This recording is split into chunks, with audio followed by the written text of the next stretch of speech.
Hello me fellow swagsters, it is I, Lorry 3 back once again since the whole mess of danger I and the others got into earlier this year. I apologize for the long gap since the last time I did a review on a show though, as I have been facing some trouble trying to get a hold of new material to talk about for these kinds of videos. But thankfully, today I don't just only have one or two, but 3 Super Swagster shows to review for this video, which are known as the PJs, Paso, Gozo, and Dardubala. So with a capacity like this, then it's best I now get to move on with emphasizing how great they all are. Let's get cracking. Ooh, yeah. First off, we got the PJs. Like how Horrid is Eddie Murphy's most honorable contribution to the film industry, the same can be said for the PJs for how it is his most honorable contribution to the television industry, being the 6th TV show ever made after Pat and Matt, Sitting Ducks, Duck Dynasty, Underground Ernie, and Dora. The series follows the super swagging of Thurgood Stubbs, a man of similar description to that of the almighty Mr. Bixby, but is instead the superintendent of a public housing project which is home to several folks of his. One episode that is an excellent example of their portrayal as well as his own is the story under the name of Bougie Nights. It began with Thurgood noticing a leak dripping through the ceiling of his home within the projects, which turned out to be making way through other homes of the building before it would strike his. As Thurgood ventured upward to the very top of the projects, he found out the leak was a result of an overflowing bathtub owned by a man who had just perished within said structure. Ah! How long has this water been running? After his funeral was taken care of, everyone else of the projects began to debate on who should claim ownership of his former residence that boasted top-of-the-line surroundings. They set forward on conducting a lottery determining on who gets to own the place, which leads to Thurgood and his wife Muriel winning the procedure.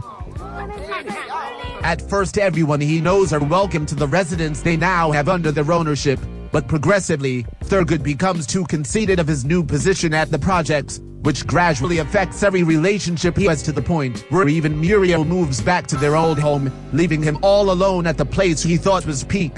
Fortunately, by the power of interacting with a Christmas Carol parody, it knocks some sense back into Thurgood, and with him now realizing the consequences of his actions, he converts the residence into a recreational plaza and wins back everyone's relations with him once again.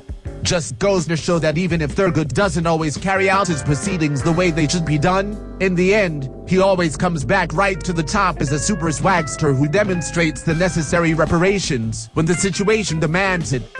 Oh, and by the way, this isn't from the episode I was talking about, but before we move on, here's this very keck-worthy quote he said that must bless each and every one of your ears. It ain't cotton candy, boy. Oh. Yeah. Alright, now moving on to the second subject, Paso Gozo. Paso Gozo is a segment about a clown and his activities show from a Brazilian sketch series known as Hermes and Renato. Most sketches of the segment involve Gozo and his lackeys hosting a game that usually calls for a member of the audience to interact with the objective, or him getting into a sticky situation when going out on his own.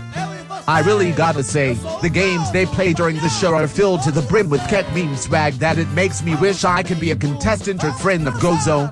Let's see 2 examples of how they play out.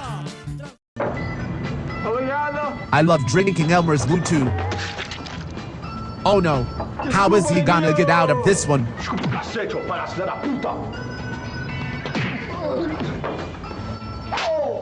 Yeah, that's right. Owned by the power of pool sticks.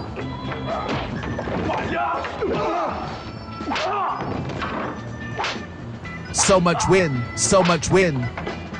Now let's see how one of the games play out.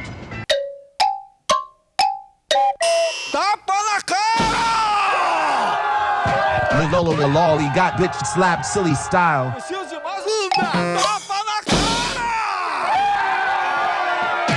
Probably got the answer wrong because he's a Murder Drones fan.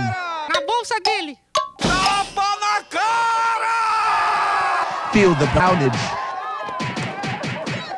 I bet those 3 contestants all got it wrong because they're Murder Drones, Helltaker, and Tough Puppy fans. Anyway, last thing I'd like to note about what I love from Gozo especially is all the random singing and dancing that's the most dandy of all. Here I go.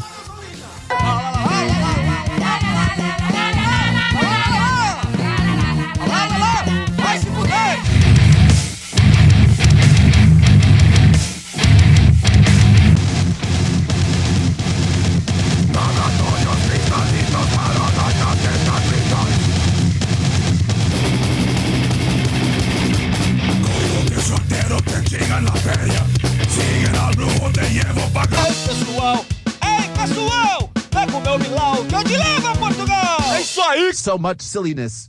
And now it's time to shift over to the third and last subject of this review.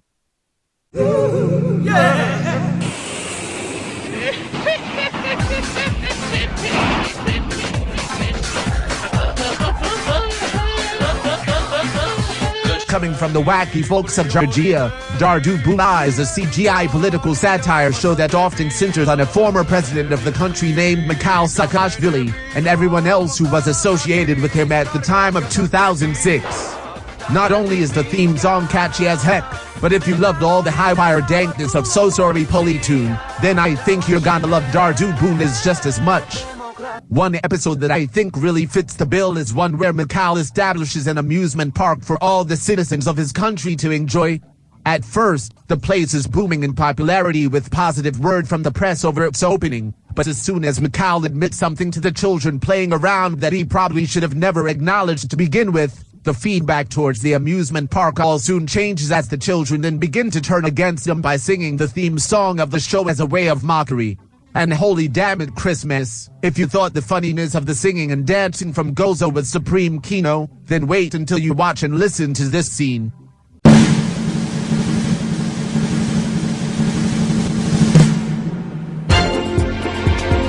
Misham, racarundat was, train my insam, Dardubala so ore. Raul? Sit gram, tispili da was, it's on the ground. Supela vitro, Dardubala sa kanda akal seriale. Sasa silom khiaruni amut vinci intel teoriari. La la la la, Dardubala. Dardubala? Now that's the true definition of getting gypped.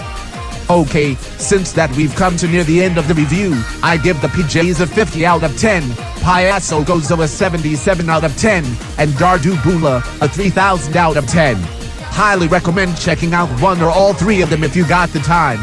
Now if you excuse me, I'm gonna go off to deliver some fresh numinos to the imagination movers so they can sing a song about them as a diss track to meme-tastic, because those kind of cookies are his greatest weakness. Goodbye for now. Pozor! A teď to rozjedem! To je žužo! To je parádička!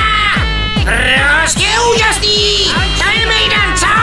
S notebookem Asus série N s procesorem Intel Core i5, ke kterému jsme dostali 500 skvělých MP3 zdarma, je totiž vždycky super zábava!